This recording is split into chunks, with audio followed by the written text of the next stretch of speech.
तो एयर से वो क्या लेते हैं प्लांट्स, बहुत ही आसान है बताना, बता दीजिए क्या है। In the absence of dash a plant can not photosynthesise very dash, ये बता दिए जरा कि किस चीज के एब्सेंट में फोटोसिंथेसिस नहीं हो सकती है ना, या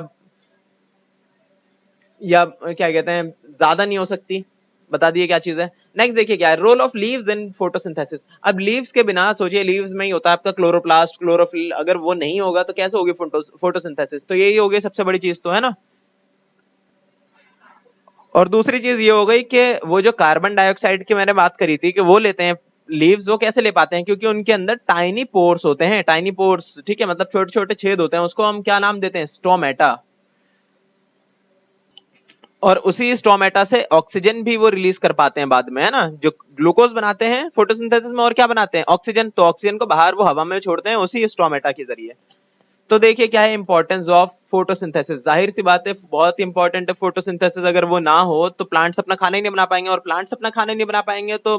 जो हार्बीवोरस एनिमल्स हैं वो अपना खाना कैसे खा पाएंगे उससे, अगर वो खाना नहीं खा पाएंगे तो भाई बाकी सारे जो ओमनीवरस एनिमल्स हैं जैसे कि हम हैं, वो बाकी जानवरों को भी नहीं खा पाएंगे, ना कि उनको खा पाएंगे, क्या कहते हैं, प्लांट्स को भी, कुछ भी नहीं बचेगा, तो लाइफ एग्जिस्ट ही नहीं कर पाएगी दुनिया पे, है ना। तो एक एक करके सब देख लेते हैं। पहले यही है कि लाइट की एनर्जी को ये किस चीज में कन्वर्ट कर देते हैं, ग्लूकोज में, जो कि हमारे लिए काम का है। और नेक्स्ट क्या है, नेक्स्ट है आपका, कह रहे हैं कि ये जो फोटोसिंथेसिस होती है उससे क्या होता है, एक्वेटिक फूड चेन भी बनी रहती है, जो समुद्र के अंदर का भी हिसाब किताब है वो सब भी आपका फोटोसिंथेसिस के जरिए ही चलता है ना, और जमीन पर तो चलता ही चलता है, जाहिर सी बात है। और उसके बाद नेक्स्ट है आपका, क्या बोल रहे हैं कि जो भी इनऑर्गेनिक सब्सटेंस थे धरती के ऊपर, जैसे नाइट्रोजन था, सल्फर था, फास्फोरस था, उसको हम डायरेक्ट तो खा नहीं सकते, पर उस सबसे क्या प्लांट्स अपना हिस्सा बना लेते हैं जिसको हम खा सकते हैं फ्यूचर में, तो फिर वो मिनरल प्रोवाइड करते हैं हमें, तो वो चीज जो पहले हमारे काम की नहीं थी अब काम की हो जाती है, ये काम की चीज है हमारे लिए। नेक्स्ट है आपका फोर्थ पॉइंट में क्या चीज, कह रहे हैं कि हर चीज को खाना वही पहुंचाते हैं, है ना, फोटोसिंथेसिस ना हो, ग्रीन प्लांट्स ना हो, तो एनिमल्स को और ह्यूमंस को अपना फूड कहाँ से मिलेगा, नहीं मिल पाएगा। नेक्स्ट देखिए फिफ्थ पॉइंट में क्या बोल रहे हैं कि टिम्बर, रबर, हर्ब्स, हर्ब्स बोलते हैं वो मेडिसिन जो कि नेचुरली ओकरिंग हो, है ना, medicine, resins and oils are the part of component of plants that are derived from this process, ठीक है। ये सारी चीजें जो है हमें ग्रीन प्लांट से ही मिलती हैं, तो वो सब नहीं मिल पाएंगी चीजें हमें, प्रोडक्ट्स। सिक्स पॉइंट में क्या है, it helps to provide oxygen in the environment, ठीक है, ऑक्सीजन की कमी नहीं होने देते ये हवा में, क्योंकि ये एज अ प्रोडक्ट रिलीज करते हैं ना ऑक्सीजन, इसलिए। नेक्स्ट है आपका कि कार्बन डाइऑक्साइड की एमिशन जो हवा में रहती है बहुत ज्यादा, वो चीज कम कर लेते हैं, जो इतना सारे इंडस्ट्रियल वेस्ट होता है हवा में उन सबको साफ करते हैं ये सारे प्लांट्स। अब देखिए एक और बहुत ही इंपॉर्टेंट टॉपिक है, ये बोल रहे हैं कि synthesis of other organic compounds by plants, कह रहे हैं कि खाली ग्लूकोज ग्लूकोज ही थोड़ी बनाते प्लांट्स, और भी बहुत सारी चीजें बनाते हैं। देखिए एप्पल है, एप्पल खाली ग्लूकोज से थोड़ी बना हुआ है, इसमें तो प्रोटीन भी है, कार्बोहाइड्रेट भी है, और बहुत कुछ है इसके अंदर, अलग अलग तरह की चीजें हैं। और ये देखिए पोटैटो, ये भी खाली कार्बोहाइड्रेट थोड़ी है, ये देखिए शुगर कैन भी बना हुआ है,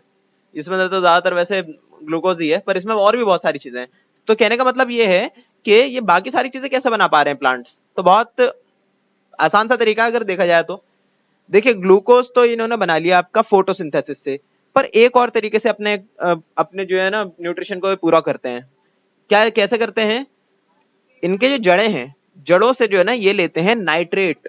जमीन के अंदर से। अब ये नाइट्रेट क्या चीज होती है, नाइट्रेट का फॉर्मूला बताऊं तो वो होता है NO3, नाइट्रोजन ट्राईऑक्साइड, ठीक है।